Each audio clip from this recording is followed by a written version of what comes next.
Isang karaniwang umaga sa Mother and Child Wellness Center. May ilang customers na bumibili ng vitamins at supplements nang biglang bumukas ng malakas ang pinto. Napalingon ang lahat. Nasaan na nagbenta ng vitamins sa asawa ko? Nagsimulang magbulong-bulungan ng mga customer. May ilan sa kanila ang lumabas ng tindahan, pero karamihan ay nanatili at pinagmamasdan ng eksena. May mga sumilip din mula sa labas ng shop window. Lumabas mula sa likuran ng counter ang isang babaeng nakasuot ng maayos na uniforme. Magandang umaga po. Ako nga po pala yung nagbenta kahapon ng vitamins. Ano po may paglilingkod ko? Alam ko kung ano ito. Alam mo ba kung anong ginawa nito sa asawa ko? Mas lalong dumami ang usyusero sa labas ng tindahan. May ilan pa sa kanilang naglabas ng cellphone. Sir, pwede po ba sa staff room na lang tayo mag-usap? Hindi! Dito tayo mag-uusap para malaman ng lahat kung anong klaseng panlilinlang ang ginagawa ninyo! May isang staff na tahimik na tumawag ng barangay. Dumating ang store manager na si Miss Linda, na nakatayo ngayon malapit sa entrance. Sir, ano po ba talagang nangyari? Paano po namin kayo matutulungan? Ang asawa ko! 3 buwan siyang buntes. Regular siyang umiinom ng vitamins na to. Pero kahapon nakulan siya. Narinig ang mga bulong ng pagkaawa at pagkagulat mula sa mga nanonood. Ilang mga buntis din ang napahawak sa kanilang tiyan. Sir, lubos po akong nakikiramay sa inyo at sa asawa ninyo. Hindi po biro ang makunan. Pero sir, ang mga vitamins po na ibinibenta namin dito, dumaan po yan sa FDA. FDA? Sino nagsabi sa inyo ng totoo? Pati ikaw, dayuhan ka pa man din. Ano ba talagang alam mo? Tama po kayo sir. Ay hindi po talaga ako Pilipina. Medyo matagal-tagal na lang po akong naninirahan dito. Pero lahat ng ibinibenta namin may certification. Kung gusto niyo po, pwede nating i-trace ang exact batch ng vitamins na binili ninyo. Mga papel? Madali lang gumawa ng mga papeles. Naiintindihan ko po ang galit ninyo, sir. Natural lang po yan. Pero pwede po ba tayong mag-usap ng mahinahon? Una sa lahat, nasa na pong asawa ninyo? Medyo natigilan si Robert sa tanong nito. Bumukas ang staff room at lumabas si Miss Linda kasama ang isang lalaking naka-corporate attire. Si Mr. Sofio, ang district manager. Magandang umaga po. Ako po si Sofio Santos, ang district manager ng Mother and Child. Naiintindihan po namin ang inyong sitwasyon. Maaari po ba tayong mag-usap sa opisina? Kasama po natin si Elvira na ating head pharmacist. Nagulat si Mang Robert sa presensya ng bagong dating. Nasa bayang asawa ko. Ayaw niyang pumunta sa ospital. Sir, una po sa lahat, kailangan po nating siguruhin na ligtas ang asawa niyo. May partner doctors po kami na pwedeng bumisita sa inyo ngayon din. Tama po sir. Emergency cases po ang priority nila. Pwede nating tawagan ngayon din. Napaupo si Mang Robert sa upuan malapit sa kanya na tila ba nauubusan ng lakas. Nagpatuloy ang eksena sa mas mahinahon na pag-uusap kung saan ipinaliwanag ni Mr. Sofio ang proper procedure sa ganitong sitwasyon habang si Elvira ay naatasang tumawag sa partner doctor nila. Kinagabihan ng araw na yun, dumating ang ulat mula kay Dr. Santos tungkol sa check-up ng asawa ni Mang Robert. Batay sa mga test at physical examination na pag-alaman na nakuna nito dulot ng hindi na-detect na uterine fibroid ang mga fibroid na ito ay nakasagapal sa normal na paglaki ng sanggol at naging dahilan ng early miscarriage. Ayon sa doktor, kahit na anong klaseng prenatal vitamins ang iniinom ng pasyente, hindi ito makapipigil sa nangyari dahil sa anatomical na dahilan. Kinaumagahan, personal na bumisita sa bahay ni Mang Robert ang district manager na si Mr. Sofio kasama si Elvira. Ipinaliwanag nila ang resulta ng medical examination na nagbigay ng referral sa espesyalista para sa proper treatment ng fibroid. Humingi ng paumanhin si Mang Robert sa kanyang inasal sa wellness center at naintindihan naman ito ng management. Sa sumunod na mga araw, normal na bumalik ang takbo ng Mother and Child Wellness Center. Ang insidente ay naging daan pa upang mas maraming kababaihan ang magpakonsulta sa kanilang partner doctors bago uminom ng kahit na anong supplements. Inihayag din ng wellness center sa publiko ang kanilang libreng konsultasyon para sa mga nagbabalak na magbuntis, kung saan sinisigurado muna ang kahandaan ng katawan ng mga kababaihan bago sila bigyan ng anumang prenatal vitamins. Sa huli, ang dating kapwa mahirap na sitwasyon ay naging daan upang mas mapalakas pa ang tiwala ng komunidad sa serbisyo ng wellness center at mas mapabuti ang kanilang paraan ng pag-aalaga sa mga customer. Hanggang isang gabi, matapos magsara ng wellness center, nag-iisa si Elvira sa kanyang private office, hawak ang kanyang lumang journal.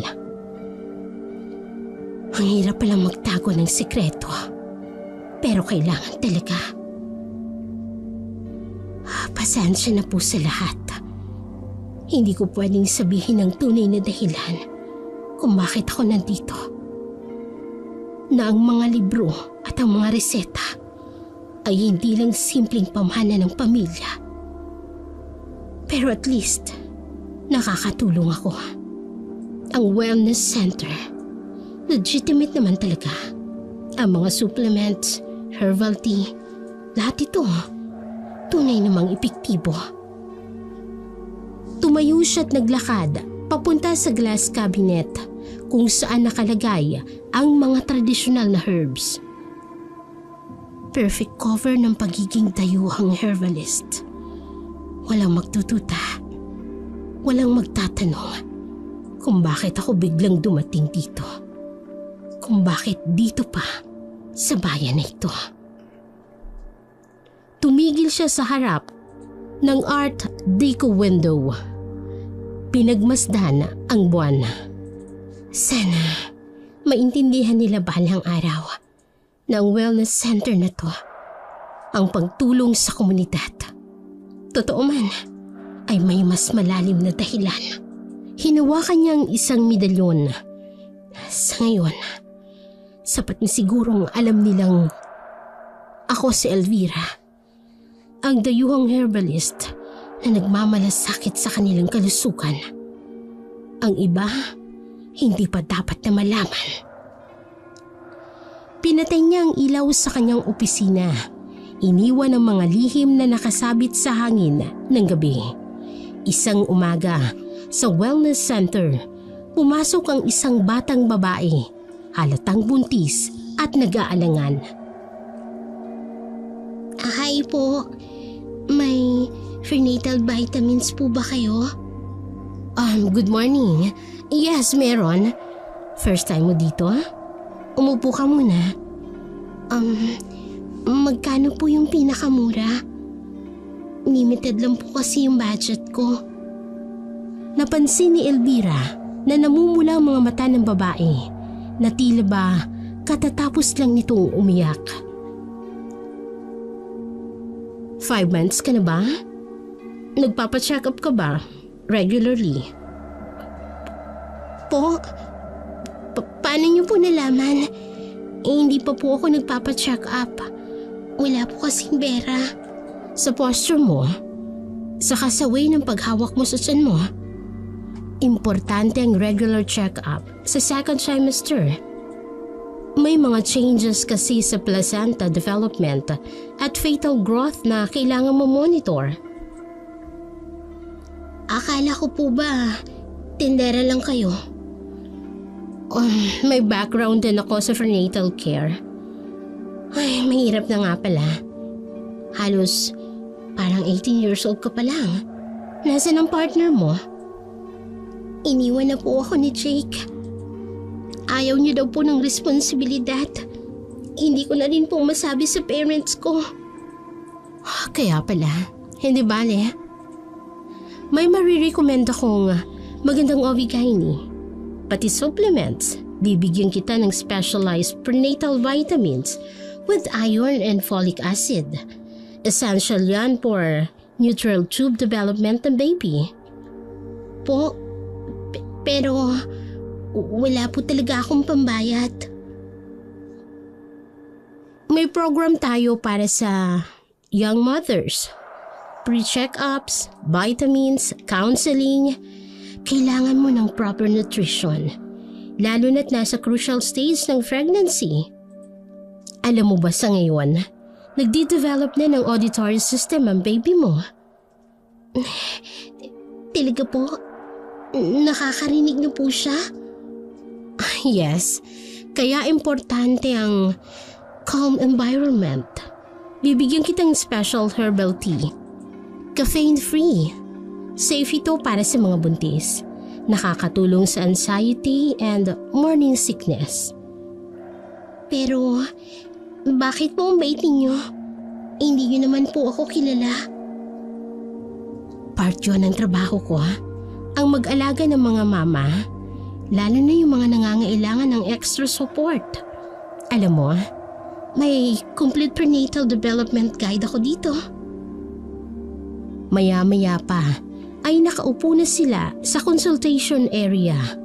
Si Sofia ay uminom ng herbal tea habang nakikinig kay Elvira na nagpapaliwanag tungkol sa pregnancy stage, proper nutrition at emotional wellness sa isang liblib na bahagi ng baryo kung saan tanawang madilim na bundok at nakakalat na ilaw ng mga bahay. Sofia, bakit napaka-late? 7:00 na. Pasensya na po, Itay. Inilibre po kasi ako ng tindera sa wellness center ng dinner. Anong tindera?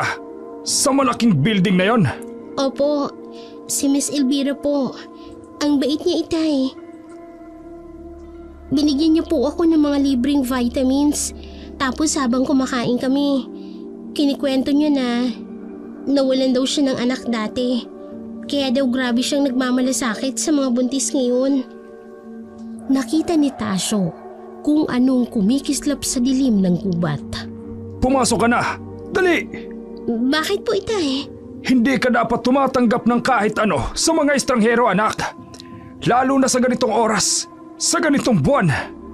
Mabilis na isinara ni Tasyo ang mga pinto at bintana. Nako, Tay, sobrang mabait nga po eh. Sabi niya, babalik daw po ako next week para sa check-up. May libreng doktor din doon, Itay. Hindi ka babalik doon. Naamoy ko. May kakaiba. May hindi tama. Ang OA naman eh. Wala naman pong tao sa daan. Hindi mo ba nararamdaman? May sumusunod sa'yo. Mula pa dun sa kurbada. Ay, nako, Tay. Mga pamahiin nyo na naman. Matulog na nga po kayo. Hindi ako matutulog. Hindi ngayong gabi. May nagbabantay. Habang sa labas, ang hangin ay patuloy na humihipang may ibinubulong. Hindi ka pa rin nakikinig sa mga babala ko. May dahilan kung bakit walang pumupunta sa malaking building na yan pagkalubog ng araw. Tay naman, wellness center lang po yun. Marami ngang bumibisita doon araw-araw. Araw? Pero gabi? May nakita ka bang ibang tao kanina? Wala nga po. Kaming dalawa lang po ni Miss Elvira. Pero kasi naman, Itay. Sinabi mo, nawalan siya ng anak. Kailan daw? Saan? Hindi ba't kakarating lang niya dito? Hindi niya po nasabi. Basta ang sabi niya, kaya daw po siya nagsastay dito ng ilang oras para sa akin. Kasi raw alam niya kung gaano kahirap mag-isa. May malakas na kaluskos sa labas. Shh! Narinig mo yun? Tatay naman hangin lang yan. Hindi hangin yan, anak. May kung ano. May nagmamasid. Yung amoy, para bang mga dahon ng herbs. Oo nga po, no? Parang amoy nung tsaa na pinainom sa akin ni Miss Elvira. Ang bango nga po Anong tsaa? Uminom ka ng binigay niya? Opo, para daw po makatulog ako ng mahimbing. Ang sabi niya, importante raw po. Naku naman, Sophia. Ilang beses ko bang sasabihin sa'yo, hindi lahat ng mukhang mabait ay tunay na mabait. Biglang may kumatok sa bintana. Tay, parang inaantok na nga po ako Sophia, huwag kang matulog, Sophia. Matapos ang mahaba at nakakakabang usapan, unti-unting bumigat ang mga mata ni Sofia sa kabila ng mga babala ng kanyang ama. Hindi niya napaglabanan ng antok. Si Tasyo naman ay nananatiling gising, hawak ang rosaryo, nakaupo malapit sa bintana. Mag-aalas 12 na ng gabi nang marinig ni Tasyo ang unang kaluskos sa bubong. Hindi ito tunog ng pusa o ng hangin. May bigat, may layunin, may nag-aabang. Isang mabilis na anino ang nakita niyang tumalon mula sa kalapit na puno patungo sa kanilang bubungan. Kahit madilim, kitang-kita ni Tasyo ang mahabang buhok na kumikislap sa liwanag ng buwan. Isang babae, pero hindi pangkaraniwang babae. Narinig niya ang mga yabag sa kawayan ng bubong. Dahan-dahan, na tila ba may hinahanap. May mga butas ba, may siwang at may pagkakataon bang makapasok. Lumayas ka! Alam kong ikaw yan! Hindi mo makukuha ang akin! Tumigil ang mga yabag, pero ramdam pa rin ni Tasyo na nandoon pa rin ito. May basbas ang bahay na ito! Hindi ka makapapasok dito! Iwan mo ang anak ko! Sa kabilang sulok naman ng kwarto, mahimbing pa rin na natutulog si Sofia. Walang kamalay-malay sa panganib na nasa kanilang bubungan.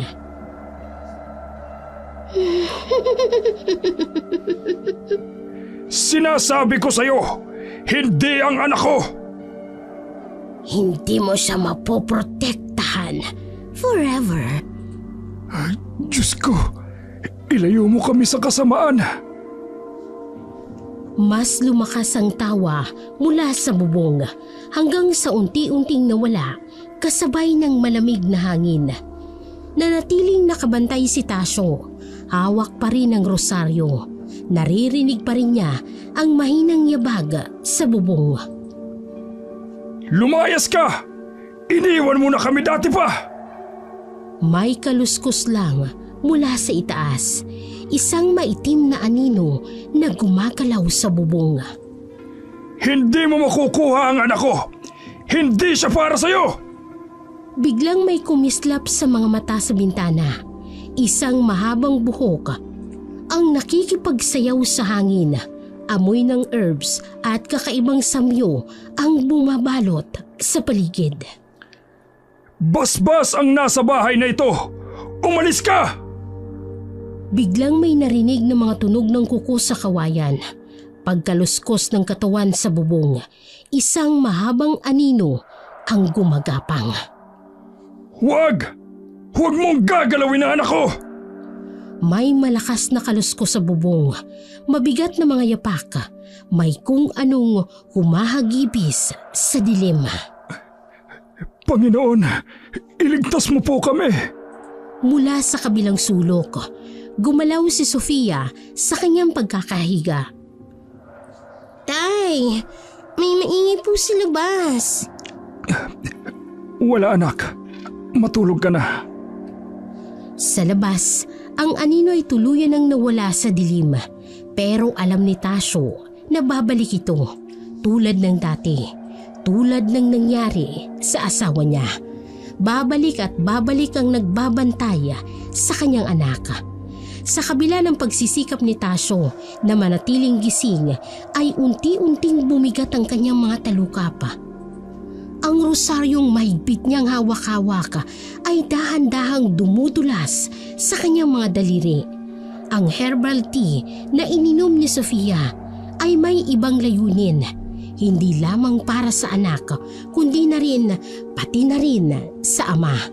Sa gitna ng hating gabi, nang tuluyang bumigay si Tasyo dahil sa matinding antok, isang mahabang anino ang kumawala sa mga siwang ng kanilang bubong. Walang ingay, walang kaluskos, tulad ng hangin na dumaan sa mga dahon. Mula sa dilim, isang mahabang dila ang kumawag. Umakyat at humahanap hanggang sa matagpuan ito ang tiyan ni Sophia na mahimbing na natutulog. Walang narinig na sigaw, walang naramdamang kirot. Tahimik at mabilis tulad ng mga kwentong kinakatakutan ng matatanda. Kinaumagahan, ang unang sinag ng araw ang nagpagising kay Tasyo. Masakit ang kanyang ulo. Mabigat ang kanyang katawan. Nang imulat niya ang kanyang mga mata, isang tanawin ang bumungad sa kanya na hanggang kamatayan ay hindi niya malilimutan. Ang katawan ng kanyang anak na si Sofia. Nakahiga pa rin kung saan niya ito huling nakita. Pero ngayon ay wala na itong buhay.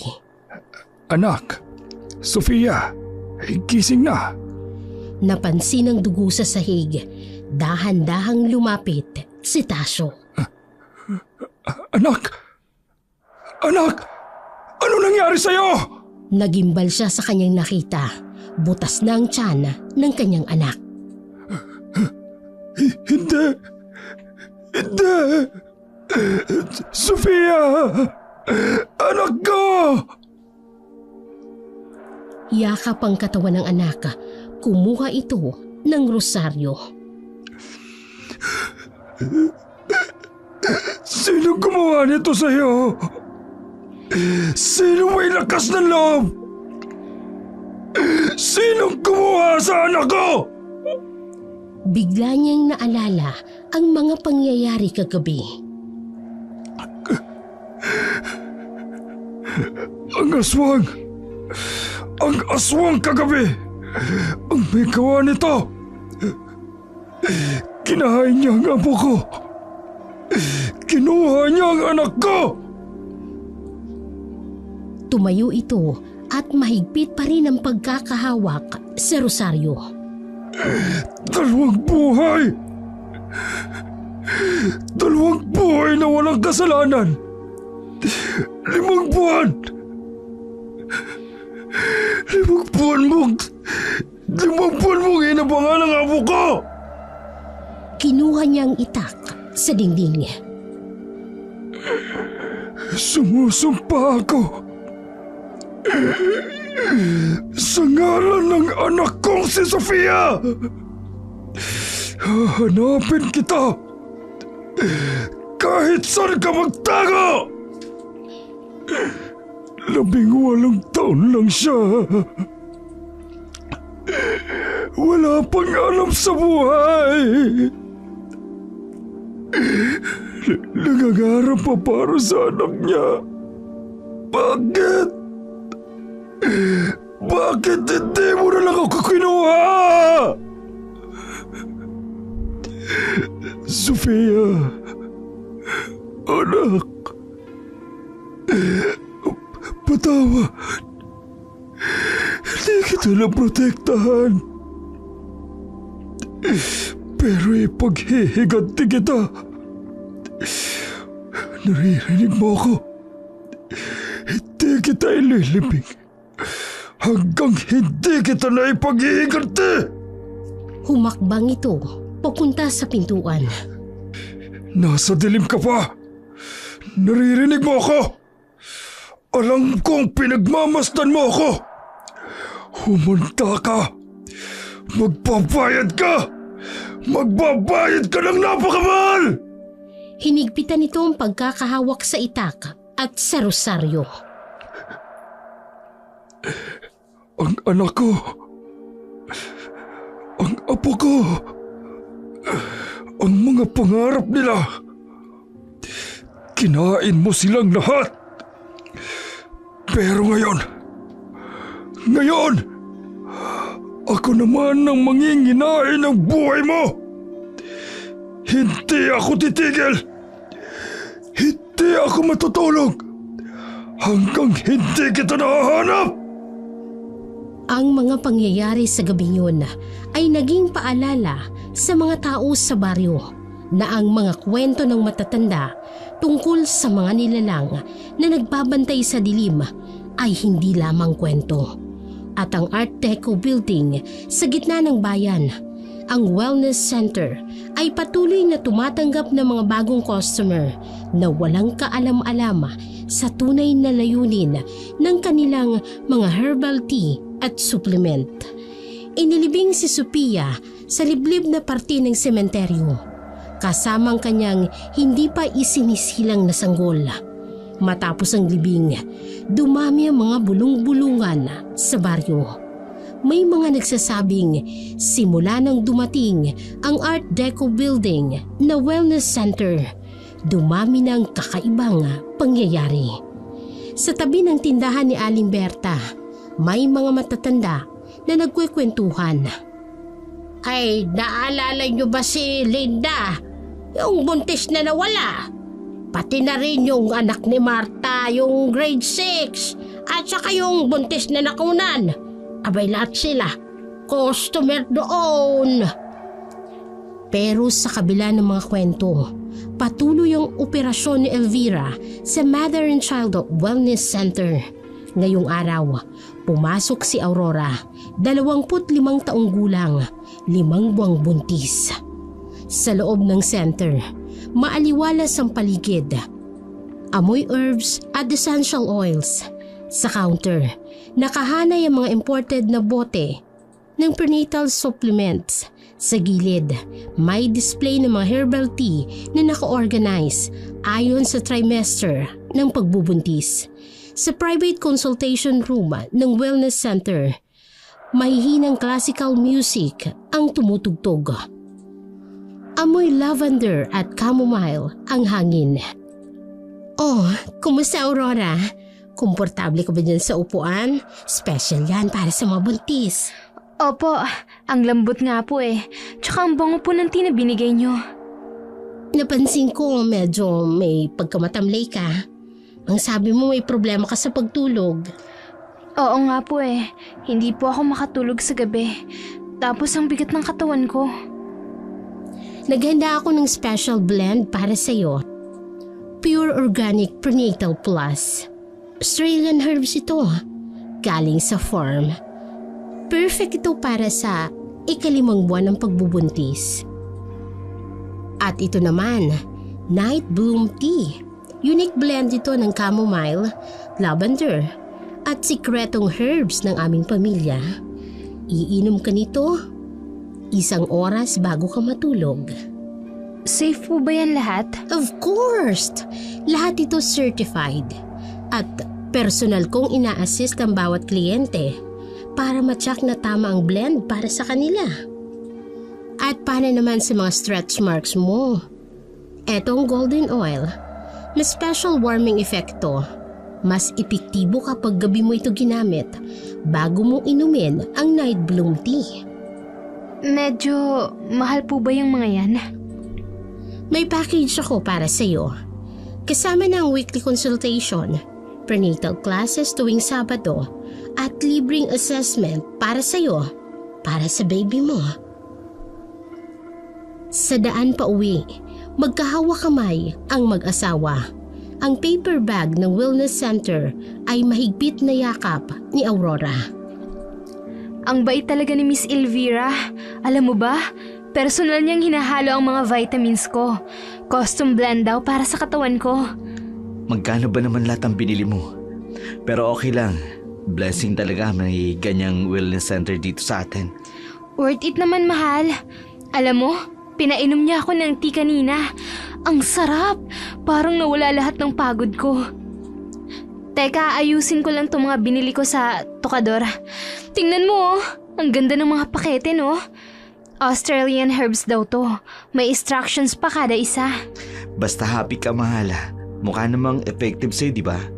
Mas masigla ka ngayon. Dapat daw inumin ko itong night bloom tea bago ako matulog. Tapos may oil pa para sa tiyan ko. Para raw hindi ako magka-stretch marks. Sige, matulog ka na. May pasok pa ako bukas na maaga. Oo nga pala. Ang swerte ko talaga at nakilala ko si Miss Elvira. Parang guardian angel ko siya. Sa labas ng kanilang bintana, ang dilim ay unti-unting lumalapit at sa malayo, isang anino ang nagmamasid. Mula sa labas ng bahay ni na Aurora at Raul, may isang maitim na anino ang nagmamasid. May kakaibang amoy sa hangin, parang pinaghalo ang herbs at malamig na hating gabi. Teka lang, mahal, may ingay sa labas eh. Pagbukas ng pinto, nakita niya si Mang Tasyo na nakatayo sa dilim, hawak ang rosaryo. Mang Tasyo? Bakit ho kayo nandito? 12:00 na ng hating gabi. Raul, nakita kong galing kayo sa wellness center. Huwag na huwag ninyong gagamitin ang mga binili nyo ron. Ha? Ano pong problema sa wellness center? Ang anak kong si Sofia, 5 buwan ring buntis, katulad ng asawa mo. Oo, nabalitaan ko ho. Nakakalungkot ho ang nangyari sa kanya pero... Hindi mo naiintindihan. Bago siya mamatay, customer din siya ron. Ininom niya ang mga tsaa. Ginamit ang mga herbs.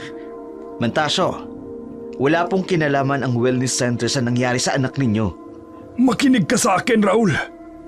May kakaiba sa gabi na yon. May sumunod sa kanya pa uwi. May umaligid. At pagkatapos niyang uminom ng tea... Tumigil na ho kayo. Siguro nababaliw na kayo dahil sa hinagpis ninyo. Hindi ako baliw. Naroon ako. Nakita kong ginawa sa tiyan ng anak ko. At ngayon, nakita kong parehong anino. Umaali-aligid sa inyo. Umalis na po kayo. Kung wala kayong magawa sa buhay ninyo kundi manira ng tao, huwag niyong idadamay ang ibang tao sa hinagpis ninyo. Raul, pakinggan mo ako. Kapag narinig mong may kumakatok sa bubong, kapag naamoy mo ang herbs sa hangin, huwag mong iiwan ang asawa mo. Isasara na sana ni Raul ang pinto. Bantayan mo siya! Lalo na kapag umiinom siya ng tea. Kapag hinayaan mo siyang uminom, katulad ng ginawa ko kay Sofia, mawawala rin siya! Malakas na isinara ni Raul ang pinto. Baliw na matanda! Pero sa labas, kasabay ng pag-alis ni Mang Tasyo, isang mahabang anino ang gumagapang sa dilim. At sa loob ng bahay ni Aurora, tahimik na naghahanda ng kanyang night bloom tea. 11:00 na ng gabi. Ang karamihan sa mga bahay sa kanilang lugar ay madilim na. Pero sa bahay ni Aurora at Raul ay may ilaw pa. Sa labas, madilim at mapanglaw. Ang hangin ay dumadaan sa mga puno na may kakaibang tunog at hindi ito karaniwang ihip ng hangin. Parang may bumubulong. Sa malayo, mula sa Art Deco building ng Wellness Center, may isang ilaw na kumikislap sa itaas. Hindi ito ilaw ng bumbilya. Parang matang nakamasid sa dilim. At mula sa building niyon hanggang sa bahay ni Aurora at Raul ay may mahabang anino na dahan-dahang gumagapang, sumusunod sa amoy ng night bloom tea. Sa loob ng bahay, masayang nagkukwentuhan ng mag-asawa tungkol sa kanilang mga binili sa wellness center. Hindi nila alam na may isang matandang lalaking nakatayo sa dilim. Nagmamasid sa kanilang bintana. Si Mang Tasyo, may hawak na rosaryo, nanginginig sa takot at galit. Sino yun, mahal? Si Mantasyo, yung tatay ni Sofia. Si Sofia? Yung buntis na namatay? Oo, nagbabala.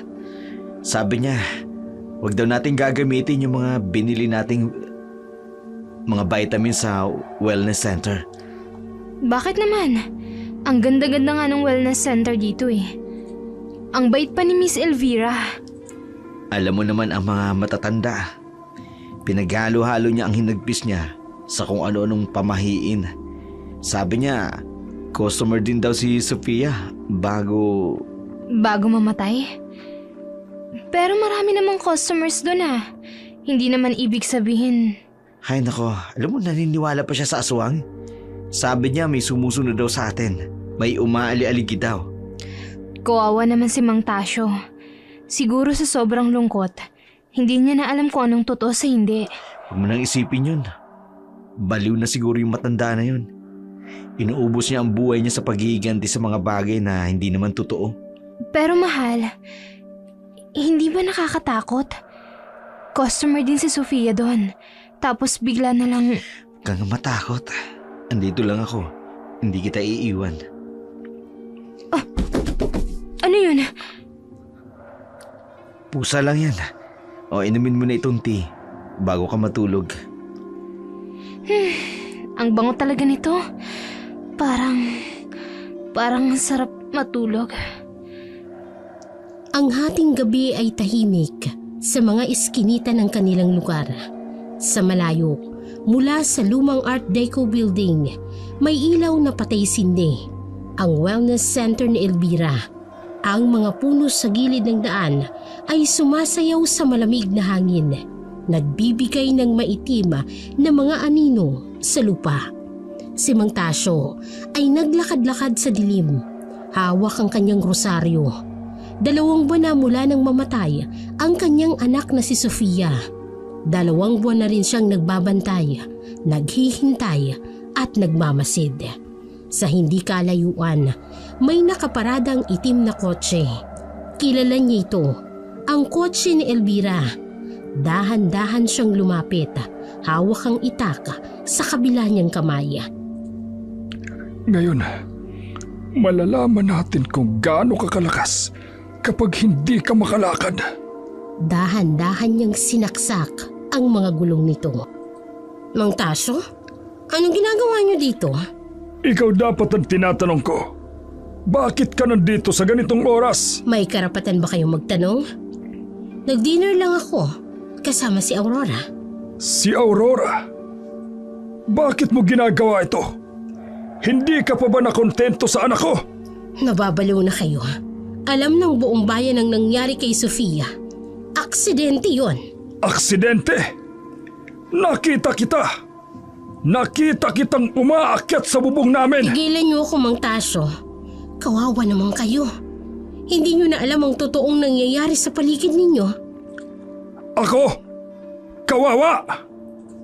Sa tingin niyo matatakot niyo ako sa pagwagayway ng itak ninyo? Hindi mo alam kung gaano karaming mata ang nagbabantay sa'yo. Mga mata. Kayo lang ang nakakakita ng mga kahibangan na yan. Umalis kayo't dadaan ako. Hindi ka alis dito. Hindi kita hahayaang manakit ng iba pang inosente. Umalis ka sa dadaanan ko, sabi! Kung ayaw mong masagasaan, lumayas ka! Takot ka ba? Takot ka bang malaman ng iba ang tunay mong pagkatao? Pumasok si Elvira sa kotse at sinubukang niyong paandarin. Anong ginawa mo? Tingnan natin kung paano ka lilipad ngayong gabi. Ikaw, babayaran mo to. Hindi mo alam kung sino kinakalaban mo. Hindi! Ikaw ang hindi nakakaalam kung sino kinakalaban mo. May hangganan ng lahat, Elvira. O kung sino ka man talaga. Umalis si Tasyo at iniwan si Elvira na nanggagalaitis sa galit. Matanda ka. Hindi mo alam ang ginawa mo.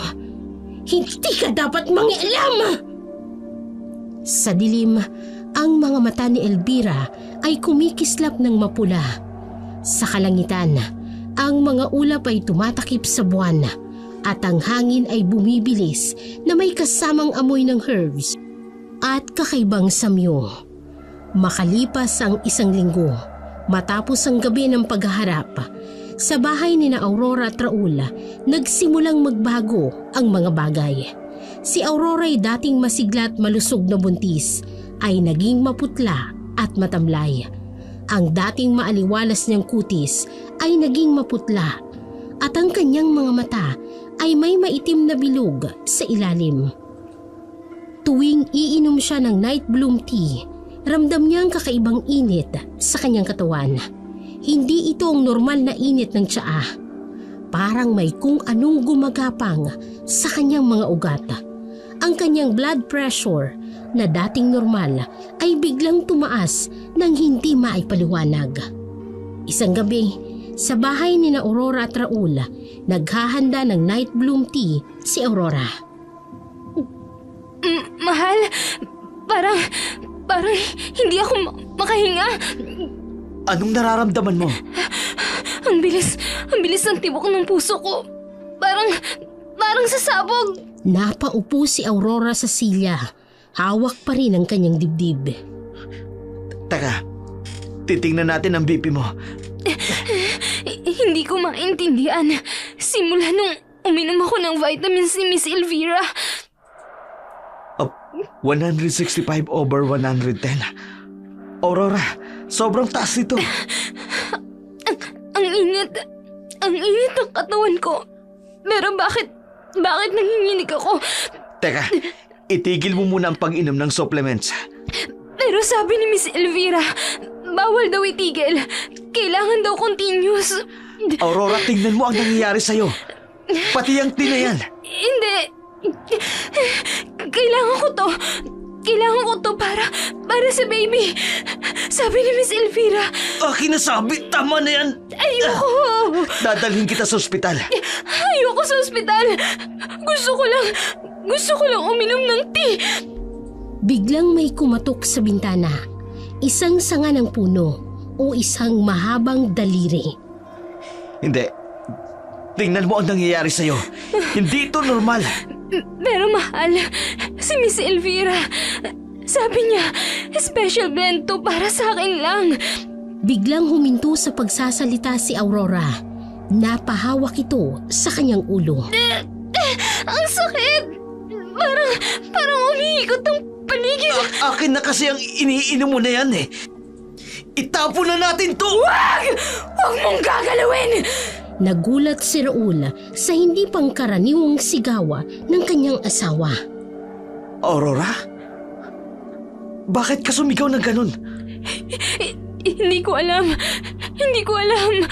May kung anong pumipiga sa loob ko.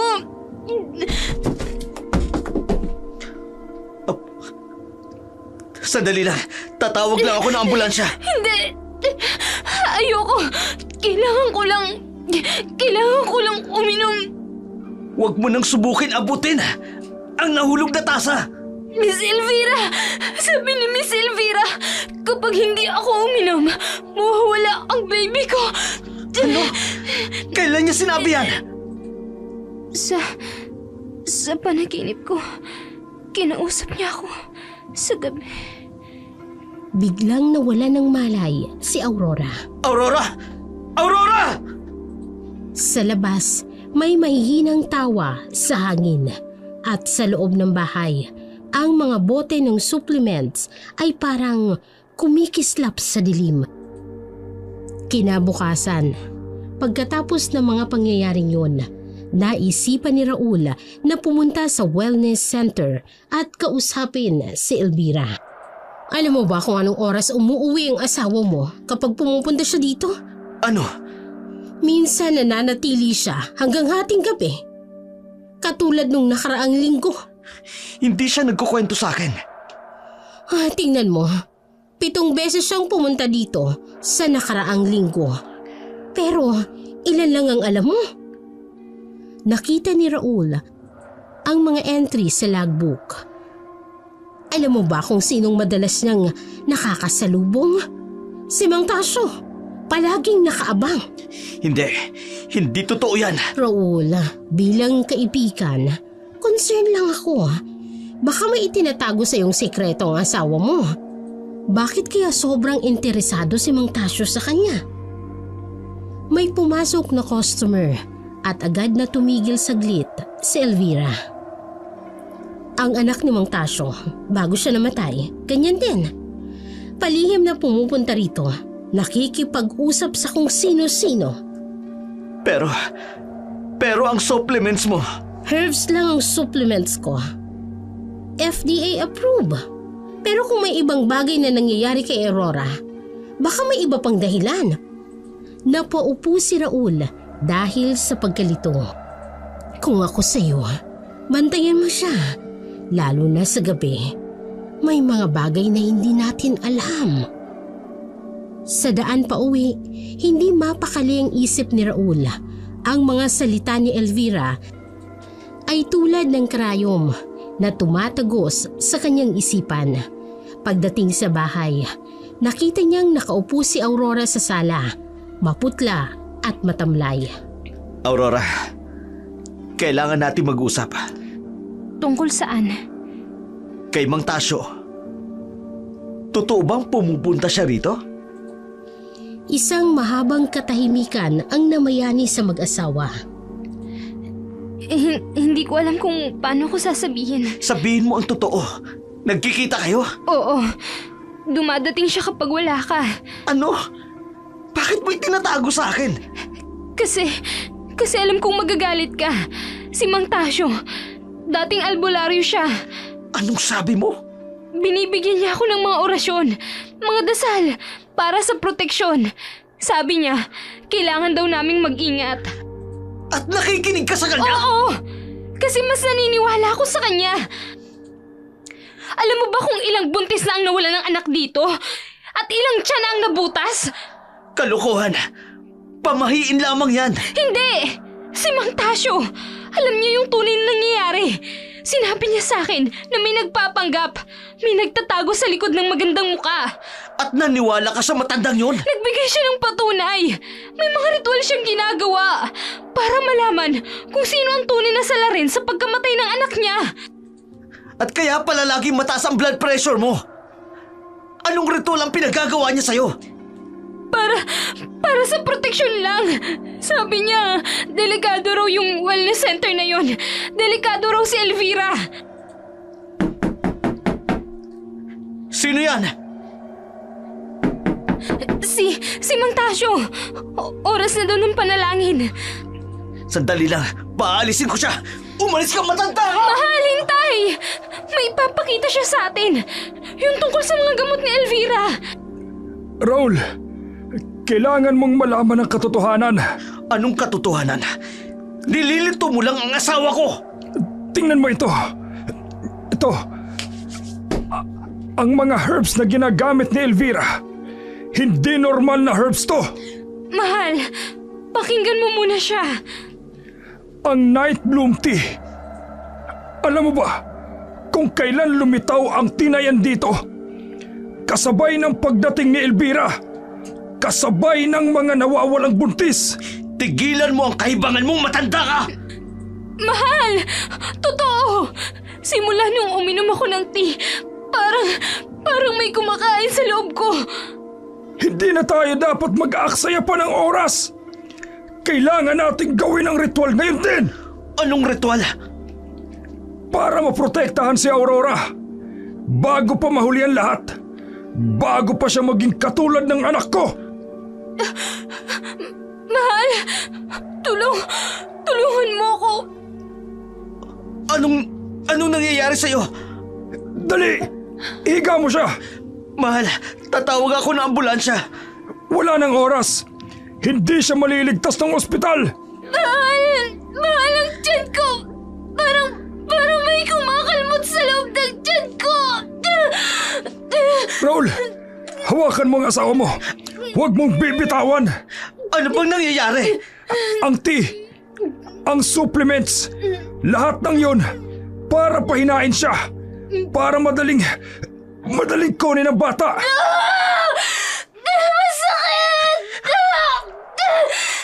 Aurora! Simulan na natin. Aurora, asawa ko! Raul, ulitin mo ang mga sasabihin ko.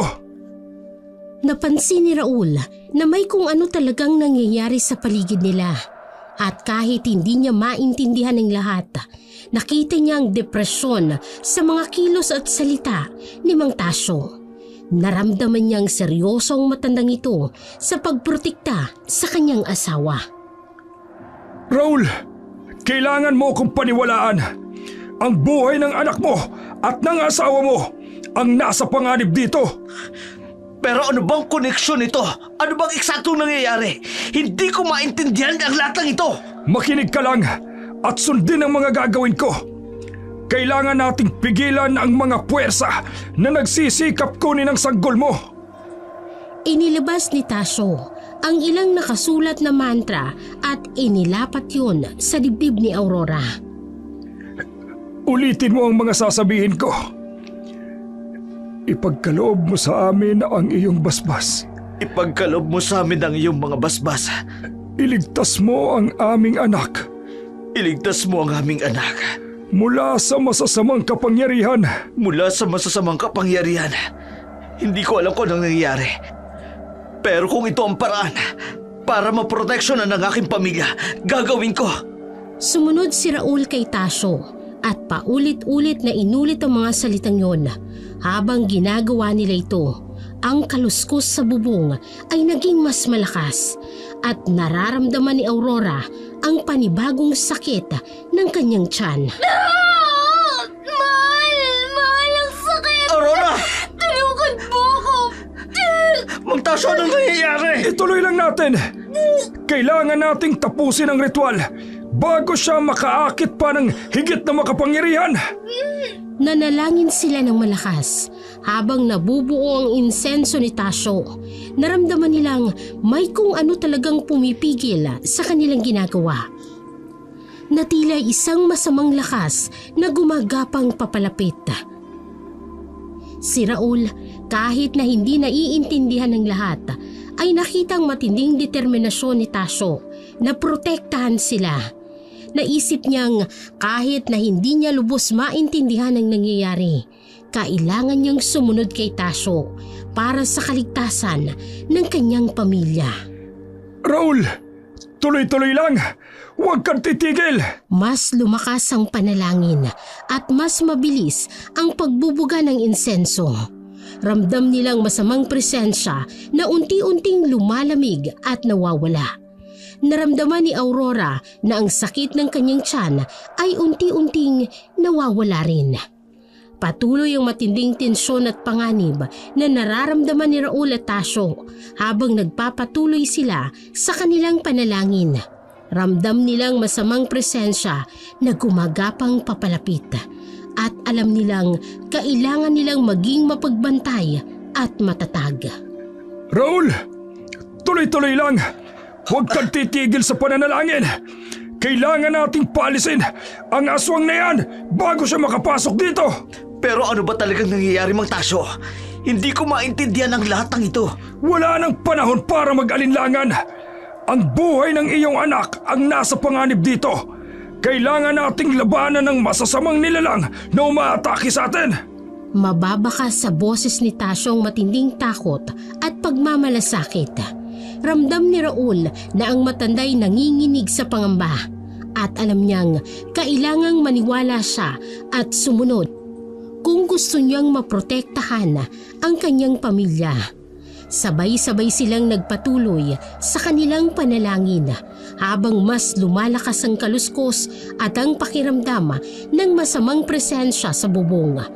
Nararamdaman ni Aurora ang pagsusumigaw ng kanyang tiyan at nanginginig siya sa takot. Mahal! Ang sakit! Ano ba talagang nangyayari dito? Huwag kang mag-alala. Tutulungan ka ni Mang Tasyo. Kailangan na nating ipagpatuloy ang panalangin. Oo, Aurora. Huwag kang susuko. Kailangan nating tapusin ang ritual upang maprotektahan tayo. Mas lumakas ang kaluskos sa bubong na parang may narinig silang mahinang tawa sa hangin. Ang tensyon ay umaalingaw-ngaw sa buong silid at ramdam ni Raul na nanginginig ang kamay ni Aurora habang mahigpit niyang hinahawakan. Raul, ipagpatuloy mo ang pananalangin. Hindi pa tapos ang ritual. Pero Mang Tasyo, ano ba talagang ipinaglalaban natin? Sino ang kalaban natin?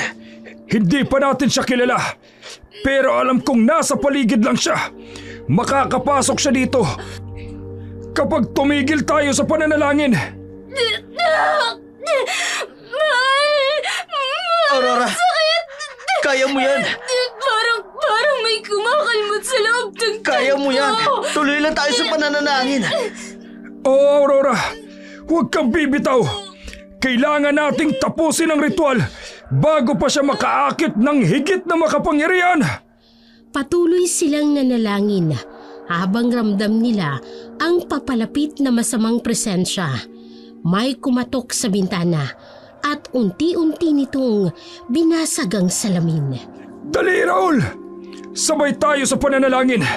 Kailangan nating pigilan siya bago pa siya makaakit ng higit na lakas. Hanggang ngayon hindi ko pa rin maintindihan ang lahat.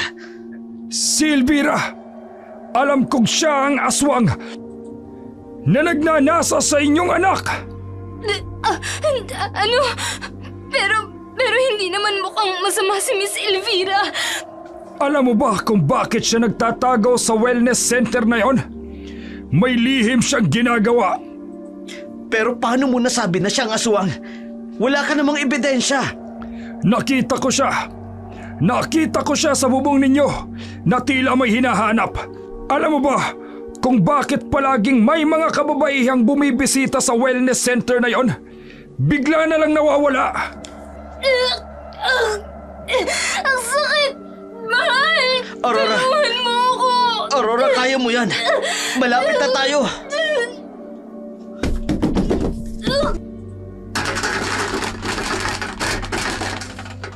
Mas lumakas ang kaluskos sa bintana at parang may kumikislap na mga mata na nakatingin sa kanila mula sa labas. Pinagkakakalmot ang aswang ang bintana hanggang sa biglang bumukas ito. Isang mahabang anino ang pumasok sa loob ng bahay at naramdaman nila ang malamig na hangin na sumasalubong sa kanila. May kumakalmot na mga kamay ang lumabas mula sa dilim at narinig nila ang isang mahinang tawa. Bilisan mo, Raul! Sabayan mo ako! Kailangan nating pigilan ang aswang! Pero Mang Tasyo, paano natin siya pipigilan? Wala akong alam na pwedeng gawin. May pulbos akong dala na maaaring magpahina sa kanya. Kailangan mong sugatan siya upang malaman natin kung ano talaga siya at kung sino siya. Sugatan? Paano ko gagawin yun? Bilisan mo, Raul! Huwag mong hayaang makalapit pa siya! Bilisan mo! Pero Mang Tasyo, hindi ko alam kung paano. Biglang bumukas ang pinto sa sala at nakita nilang isang mahabang anino. Papunta ito sa direksyon ni Aurora. Nakita nilang mahabang buhok at kumikislap na mga mata na animoy gumagalaw sa dilim. Raul! Ngayon na!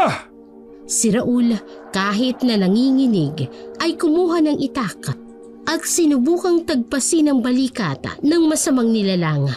May malakas na sigaw at ang anino ay umalis ng mabilis na parang nalason. Magaling, Raul! Nasugatan mo siya! Ngayon, nakita mo na talaga kung sino siya! Hindi ko pa rin maintindihan ang latang ito. Sino ba talaga siya? Si Elvira! Siya ang aswang, Raul! Nakita mo mismo kung papaano siya lumabas sa dilim at sinubukang kunin ang anak ninyo. Kailangan nating tapusin ang ritual upang tuluyan na kayong maging ligtas. Ano? Si Elvira? Hindi ko maintindihan. Bakit naman siya gagawa nun? Aurora, alam mo ba kung bakit palaging may buntis na nawawala pagkatapos magpunta sa wellness center na yon? At bakit ka biglang nagkaproblema sa kalusugan simula nung uminom ka ng mga gamot ni Elvira? Parang hindi naman siya ganun. Mabait naman siya sa amin. Alam mo, Mang Tasyo, kahit alam ko may nangyayaring hindi tama, hindi ko pa rin maintindihan kung bakit si Elvira ang aswang na pinanghihinalaan mo. Wala ka pa ring ebidensya. Raul, maniwala ka sa akin. Nakita ko siya. Alam mo naman kung gaano karami na ang buntis na nawala matapos magpunta sa wellness center na yon. Paano mo mapapatunayang totoo ang sinasabi mo? Makinig ka sa akin, Raul. Alam kong mahirap paniwalaan. Pero Mang Tasyo, sana maintindihan mo. Kahit nanginginig ako ngayon, kailangan ko ng mas konkretong ebidensya bago ako sumang-ayon sa ginagawa mo. Ilang araw matapos ang hindi pangkaraniwang pangyayari sa bahay ni Raul at Aurora, nagpasya silang makipag-ugnayan sa mga ahensya ng pamahalaan upang masuri ang mga produkto at dokumentasyon ni Elvira. Kasama nila ang isang mabait at mapagkakatiwalaang doktor na nagtataguyod ng kanilang kaso. Nakaupong naghihintay sa isang pribadong kwarto si Raul at ang doktor ay naghahanda para sa panayam ukol sa investigasyon. Salamat sa pagpunta niyo rito, Mr. Raul. Mahalaga ang iyong tulong sa aming investigasyon. Ginagawa ko lang po ang dapat para maprotektahan ng pamilya ko. Ano po bang kailangan ninyong malaman? Una, maaari kayong magbigay ng mga detalye tungkol sa inyong karanasan sa wellness center ni Elvira. Kung ano nangyari kay Aurora. Alam ko, may mali sa mga produksyong ibinebenta nila. Simula nung uminom si Aurora ng mga supplements, nagsimula siyang magkaproblema sa kalusugan. Ano ang mga sintomas na naramdaman ni Aurora? Nagkaroon po siya ng mataas na blood pressure. Parang may kung ano daw ang kumakalmot sa loob niya. Nagdurugo rin minsan ang ilong niya. Nakakatakot naman ito mga sintomas na ito. May alam ba kayo kung anong maaaring dahilan? Hindi po. Pero si Mang Tasyo, ang tatay nung namatay naming kaibigan, naniniwala na si Elvira may kasalanan. Sabi niya, aswang daw si Elvira na gumagamit ng produktong yun para makuha ang sanggol sa mga buntis. Salamat sa iyong kooperasyon. Patuloy kaming maghanap ng katotohanan upang matulungan kayo at ang iba pang biktima. Matapos ang panayam kay Raul, nagpa siyang mga otoridad na palakasin pa ang investigasyon laban kay Elvira. Alam nila na may higit pang kaalaman tungkol sa pangyayari ng matandang albularyo na si Mang Tasyo. Kaya nagpa siya silang puntahan siya sa kanyang bahay. Pero bago pa man sila makarating ay nangyari na ang hindi inaasahan. Isang madilim na gabi, narinig ni Mang Tasyo ang mga kalabog at ingay sa labas ng kanyang bahay. Dali-dali siyang lumabas ng kanyang silid. Dala ang kanyang mahiwagang tungkod. Laking gulat niya nang makitang isang malaking butas ng pader at si Elvira nakatayo sa gitna nito at nakangisi. Ikaw! Ikaw ang aswang na pumatay sa aking anak at apo! Anong ginagawa mo rito? Pumasok si Elvira sa bahay habang sinisira ang dingding ng pinto. Tinitingnan niya si Mang Tasyo nang may malupit na ngiti. Tama ka, tanda. Ako nga ang pumatay sa iyong pamilya. At ngayon, ikaw naman ang susunod. Itinaas ni Elvira ang kanyang kamay at itinuto kay Mang Tasyo. Handang sugurin ito. Ngunit mabilis na itinaas ni Mang Tasyo ang kanyang tungkod at nagsimulang bigkasin ang mahiwagang orasyon. Hindi ako magpapatalo ng ganun kadali! Ibabalik ko ang mga ninakaw mong buhay! Masamang nilalang! Naramdaman ni Elvira ang isang nakakapasong init sa kanyang katawan. Natumba siya sa sahig at nagsimulang manginig sa sakit. Anong ginawa mo sa akin? Inalis ko ang iyong masamang kapangyarihan! Hindi ka na makakapinsala pa sa mga inosenteng bata! Sigaw ni Mang Tasyo. Ngunit sa matinding galit ni Elvira ay nagbigay ito sa kanya ng lakas. Unti-unting tumayo siya at tiningnan ng masama ang matanda. Akala mo, matatalo mo ko ng ganun kadali? Nagkakamali ka, Tasyo. Mas malakas ako ngayon kesa noong pinatay ko ang pamilya mo. Nataranta si Mang Tasyo sa sinabi ni Elvira. Naaalala niya ang araw na natagpuan niya ang bangkay ng kanyang anak at apo. Halos hindi na makilala sa sobrang pagkasira ng katawan. Hayop ka, Elvira! Paano mo nagawang patayin ang mga inosenteng bata? Masusunog ka sa impyerno dahil sa iyong mga kasalanan! Impyerno? Wala akong pakialam dyan. Ang tanging gusto ko lang ay mabuhay ang aking lahi. At gagawin ko ang lahat para mangyari yun! Muli siyang sumugod kay Mang Tasyo. Inihagi siya gamit ang kanyang malupit na lakas. Bumagsak ang matanda sa pader at nabitawan ng tungkod. Mabilis na pinulot ni Elvira at binali ito sa dalawa. Wala ka nang magagawa ngayon. Nilapitan niya ang matanda at sinakalito. Kung hindi ka lang nangialam, hindi sana kita papatayin. Pero hadlang ka sa aking plano. Kailangan kong kainin ang sanggol sa sinapupunan ni Aurora para mabuhay ang aking lahi.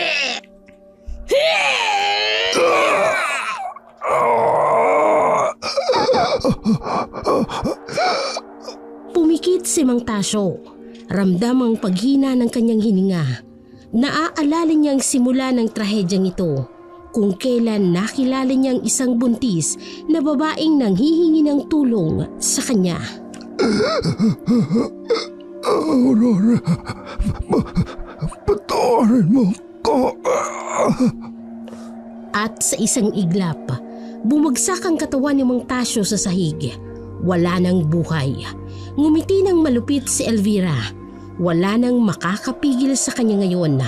Malapit niya nang makamit ang kanyang minimiti. Lumabas siya sa bahay at biglang naglaho sa kadiliman ng kakahuyan patungo sa bahay kung nasaan si Aurora at ang sanggol sa kanyang sinapupunan. Ang gabi ay tahimik, ngunit punong-puno ito ng pangamba at takot para sa mga hindi nalalaman ang kapahamakang paparating. Kinabukasan, isang masamang balita ang kumalat sa buong baryo. Patay na si Mang Tasyo. Natagpuan ng kanyang kapitbahay ang walang buhay na katawan ng albularyo sa loob ng kanyang bahay na wasak at magulo. Agad na tinawagan ng kapitbahay ang mga pulis para imbestigahan ang krimen. Dumating ang mga pulis kasama si Aurora na namumutla at nanginginig sa takot nang makita niya ang bangkay ni Mang Tasyo. Hindi niya mapigilan na maiyak. Diyos ko! Sinong gumawa nito kay Mang Tasyo? Wala siyang kaaway rito sa baryo. Iimbestigahan po namin itong mabuti, ma'am. Huwag po kayong mag-alala. Lalabas din po ang katotohanan. Habang sinisiyasat ng mga pulis ang bahay ni Mang Tasyo, may napansin silang kakaiba sa sahig. Mga bakas ng paa na tila kay Elvira. Kinuha nila ang mga litrato at ang ebidensya para ipasuri sa laboratorio. May mga bakas dito ng paa ng isang babae. At may kalat din na mga buhok at kuko na hindi galing kay Mang Tasyo. Mukhang may nakipaglaban sa kanya bago siya napatay. Nagtaka ang mga pulis sa pahayag ni Aurora. Hindi sila naniniwala sa mga aswang. Ngunit nangako silang iimbestigahan ito. Naghanap sila sa paligid ng bahay ni Mang Tasyo para sa iba pang mga ebidensya na maaaring maiugnay kay Elvira. Ilang sandali pa, may natagpuan ng isang pulis na nawawalang peraso ng kwintas ni Elvira malapit sa bakuran. Isinama nila ito sa mga ebidensya at ipinasuri sa laboratorio kasama ang mga bakas ng paa at ng buhok. Mukhang mahaba-haba pang imbestigasyon to. Ngunit huwag mo kayo mag-alala. Gagawin po namin ang lahat upang mahuli po ang salarin at mabigyan ng hustisya si Mang Tasyo. Umalis na ang mga pulis, dala-dala ang mga nakalap na ebidensya. Naiwan si Aurora na lumuluha pa rin at nag-aalala para sa kanyang sarili at sa kanyang sanggol. Alam niyang buhay pa si Elvira at siyak na nagbabanta na ito sa kanilang dalawa. Kailangan niyang maging malakas at handa para sa paparating na pakikipaglaban. Makalipas ang ilang araw, dumating na ang mga resulta ng pagsusuri sa mga ebidensyang nakalap sa bahay ni Mang Tasyo. Napatunayan ng mga eksperto na ang mga bakas ng paa, ang buhok at ang kuko ay nagmula kay Elvira. Dagdag pa rito, natuklasan din nila ang nawawalang peraso ng kwintas na natagpuan sa bakuran ay kapareho ng disenyo ng kwintas na laging suot-suot ni Elvira. Dahil sa matibay na ebidensya, nagsampa ng kaso ang pulis laban kay Elvira. Hindi lamang ito para sa pagpatay kay Mang Tasyo, kung hindi pati na rin sa pagbibenta ng mga peking bitamina at mga halamang gamot na pinangangalandakang nakapagpapagaling sa may sakit. Batay na rin sa mga ipinisintang ebidensya at testimonya, meron ng sapat na batayan para sampahan ng kaso sa Elvira. Inaprubahan na ang pag-aresto sa kanya. Agad na naghanda ang mga pulis para dakpin si Elvira. Nagsagawa sila ng isang malawakang operasyon sa buong bayan. Sinisiyasat ang bawat sulok ng iskinita kung saan maaaring nagtatago ang aswang. Mag-iingat kayo. Alam nating lahat na mapanganib si Elvira. Siguraduhin may kasamang pare o albularyo sa bawat pangkat para maprotektahan tayo mula sa kanyang masasamang kapangyarihan. Samantala, nakarating na rin ang balita kay Aurora tungkol sa pag-aproba ng warrant laban kay Elvira. Bahagyang gumaan ang kanyang kalooban, ngunit alam niyang hindi siya makakatulog ng mahimbing hanggat hindi nahuhuli ang aswang. Diyos ko, sana mahuli na nila si Elvira bago pa niya ako mahanap. Natatakot ako para sa aking sanggol. Parang awa mo na. Iligtas mo kami sa kapahamakang ito. Naging alerto ang buong bayan. Nakipag-ugnayan sa mga pulis para sa anumang impormasyon tungkol kay Elvira.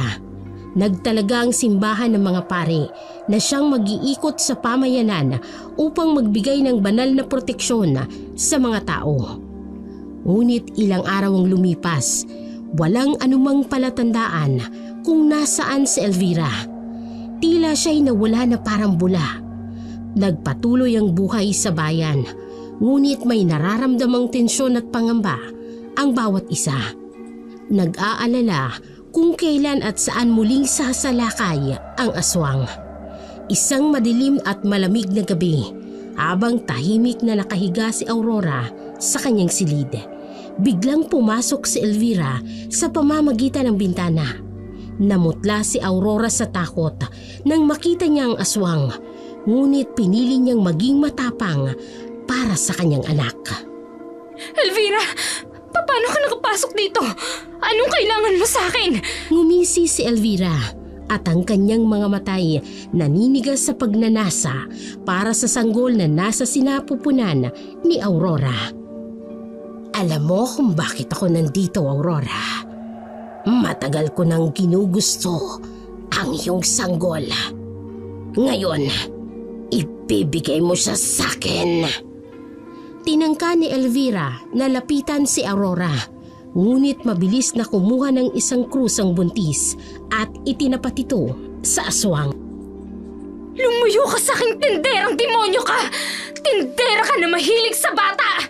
Kaya pala nawawala ang mga bata dahil kinakain mo sila! Tamaan ka sana ng kidlat sa kasamaan mo! Tumawa lamang ng malakas si Elvira. Tila hindi naaapektuhan ng krus. Hinawakan niya si Aurora sa liig at itinaas ito sa hangin.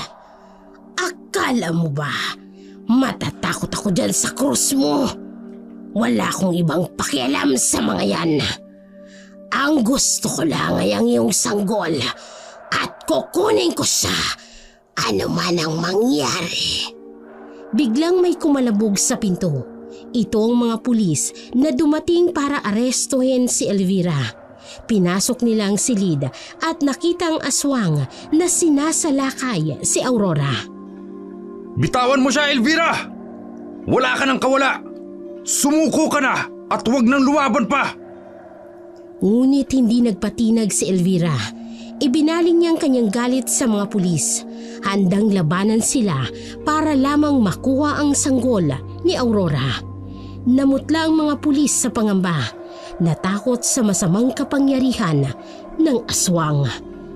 Hindi ako susuko hanggat hindi ko nakukuha ang gusto ko. Lumayo kayo kung ayaw ninyong masaktan! Nagsimulang magbitaw ng orasyon si Elvira. Hinihiling sa kadiliman na bigyan siya ng lakas. Lumindol ang buong bahay.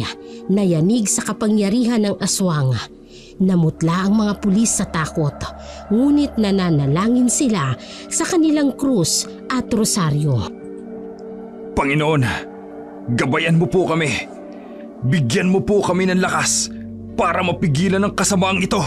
Sa kabila ng lakas ni Elvira, unti-unti silang nakalapit sa aswang. Pinagsama-sama nilang kanilang lakas at pananampalataya upang tuluyang mapalibutan si Elvira. Sa huli, naubos ang lakas ni Elvira at bumagsak siya sa sahig, tila walang malay. Mabilis siyang pinusasa ng mga pulis at ikinulong sa isang banal na selda kung saan wala siyang magagawang kasamaan. Samantala, nilapitan ng mga pulis si Aurora para tiyakin kung ayos lang ito. Laking pasasalamat niya na dumating sila sa tamang oras para iligtas siya at ang kanyang anak. Maraming salamat po sa inyo. Kung hindi dahil sa inyo, baka kinuha na ni Elvira ang aking anak. Utang ko po sa inyo ang aking buhay. Wala yon. Ginagawa lang namin ang aming tungkulin. Ngayon, maaari ka nang matulog ng mahimbing, Aurora. Sa ngayon, nasa kulungan na si Elvira at hindi ka na niya masasaktan pa. Ngunit kahit na nakakulong si Elvira, alam ni Aurora na hindi pa tapos ang kanyang pangamba. Nag-aalala pa rin siya para sa kanyang sanggol at sa kung anumang kahihinatnan nito. Tanging ang oras lamang ang makapagsasabi kung anong mangyayari sa kanilang dalawa.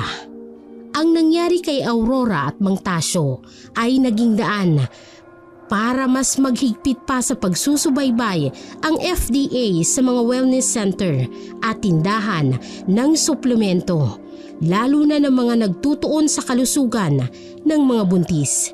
Sinigurado nilang bawat produkto ay sumasailalim sa masusing pagsusuri at may tamang sertipikasyon bago maibenta sa publiko.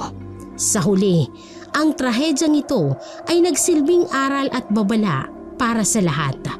Naway magising tayo sa katotohanan na hindi lahat ng mga pangakong milagroso ay totoo. At ang pinakamainam na paraan para pangalagaan ang ating kalusugan ay sa pamamagitan ng tamang pangangalaga mula sa mga eksperto at lisensyadong profesional.